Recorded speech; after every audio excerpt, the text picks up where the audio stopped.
不要再假了的意思。你的意思就是你进来立法院的时候还是会 cos， 对不对？我觉得就跟平常一样啊，就跟平常所有的事情都要做好啊。所以你有可能会你也出专辑啊，但是你要给我压力，我不想穿闪灵的衣服来。出新专辑，为什么这么奇？可恶！好，是这个是。这样我要签吗？你要先许愿。然后我要先许愿。那就是许3个，然后。前面2个。第3个不要讲。第3个不要讲。好。我想一下啊。我第一个愿望，我觉得，无论明年1月的结果是什么，我都希望我这次参与的第12选区7星区都可以越来越好，因为那边真的是就是新北是我的故乡，对。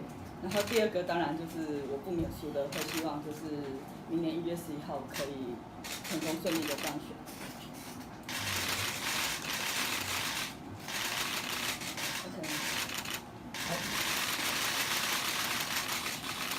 请大家一票一票带我一起进入国会。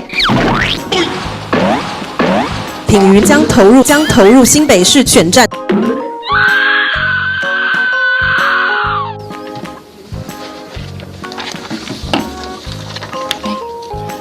主席、秘书长、各位党公职还有媒体先进，大家好。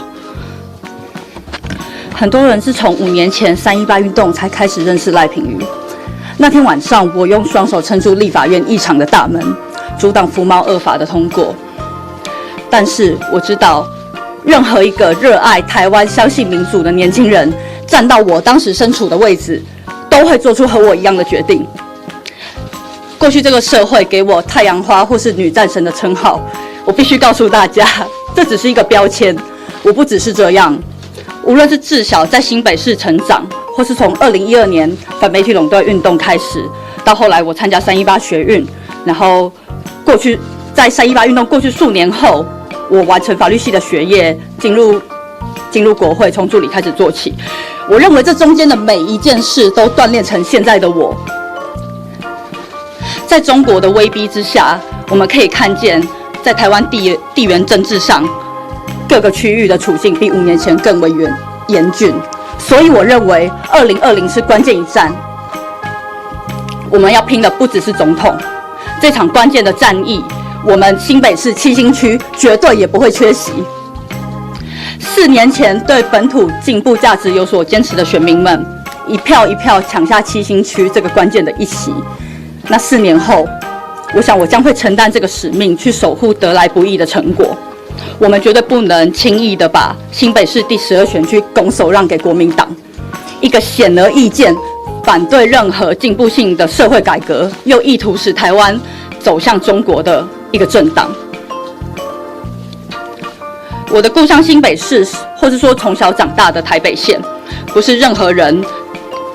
可以让任何人可以利用工人踩踏的跳板。我很荣幸可以在这里投入选战，然后以我的家乡作为第一站，这里就是年轻人改变台湾的起点。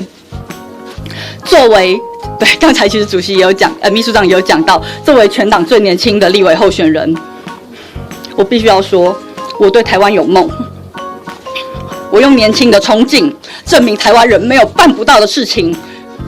我不只要用我的双手去守护台湾民主的成果，我更要用我的双脚去冲出我的故乡的未来。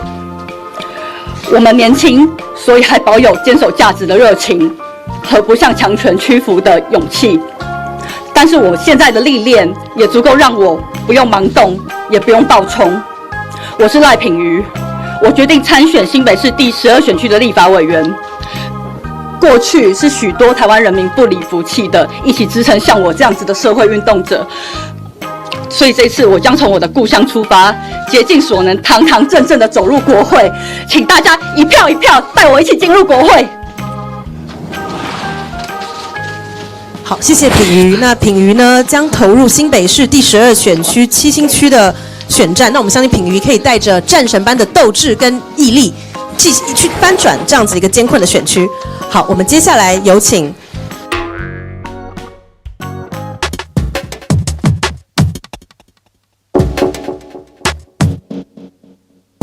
谢。